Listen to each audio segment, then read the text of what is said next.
It's your favorite part of every real estate show. It's the big reveal. A couple months ago, Emily and Ryan opened up their home to us to show us what they were going to do in their home renovation, and today we get to see the end results. Welcome to the Landis Look, where we take an inside look at the world of real estate, and today we're going to take an inside look to your renovation. So, first of all, tell us, how did the renovation go? I think it went great. I'm very, very happy with it. I'd say a 9 out of 10. Wow, a 9 out of 10 on the renovation. I get that pretty high marks. Just a 9? I'd up that probably. At least like in between 9 and 10. I managed the budget, and we'll get to that later on, so there's the discrepancy. Sounds like the one missing piece out of 10 might be the budget. So we will get to the budget, but I mean, first of all, just tell us about how the process went. Last time we saw you, you were just getting started. How did things go compared to what you thought? So on the front end is the majority of the decision making. I'm pretty sure back then I was a little more stressed. I had a lot more going on, and then towards the end of it though, it is really nice because you get to see it all come together. Yeah. And instead of trying to decide maybe what to do or don't do, then it's more deciding like, oh wait, we're moving in soon. I need a bed to sleep in if I want to live in this house. And so, which is a little bit more fun than like are we rewiring everything or getting completely brand new windows? Yep. That's a little more stressful. Did you guys make the decisions together? So for any couples out there, did you guys make these decisions together, or was one person the primary decision maker? I'd say heavily together. Nice. Yeah, I would agree with that. I mean, and that went well? You guys had the same taste? We have very different tastes. But it did go well. I mean, there were several instances where Emily made compromise so that I could have what I wanted, and vice versa. I think. I would say we were on the same page for budget, and so some things, if it was super expensive, then we were both like, we didn't like plan on doing that. Yeah. Right. So, yeah. And so, I mean, now that you've finished it, what are your favorite parts? What turned out just absolutely the way you wanted, or maybe even better? I'd say the kitchen. The kitchen is amazing. awesome. Yeah. And we came from a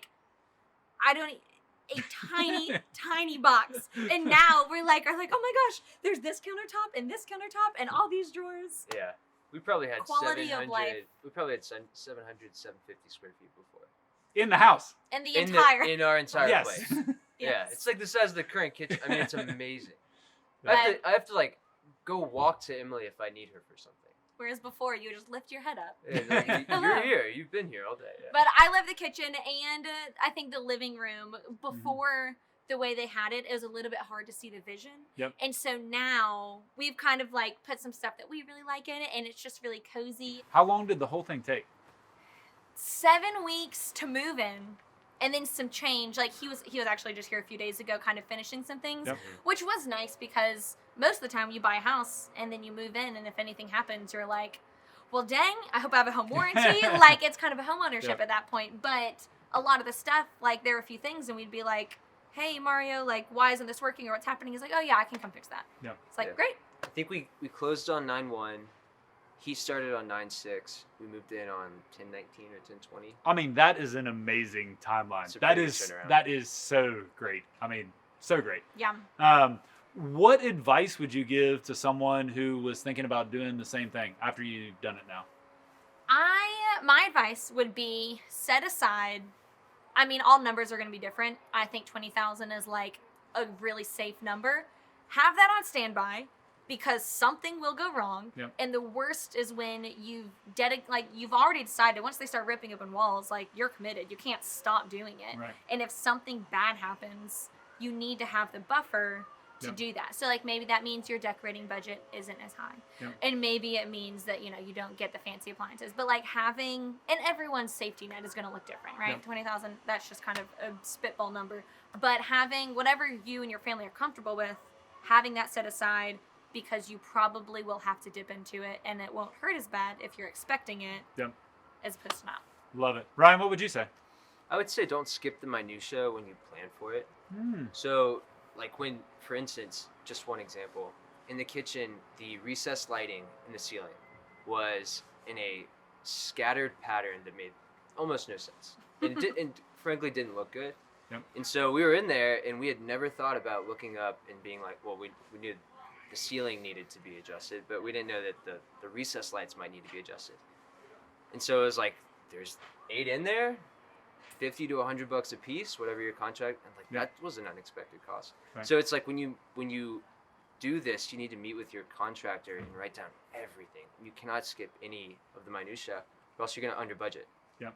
And then you're gonna, where you thought you had left yourself excess to go towards like frivolous things like those nice leather recliners.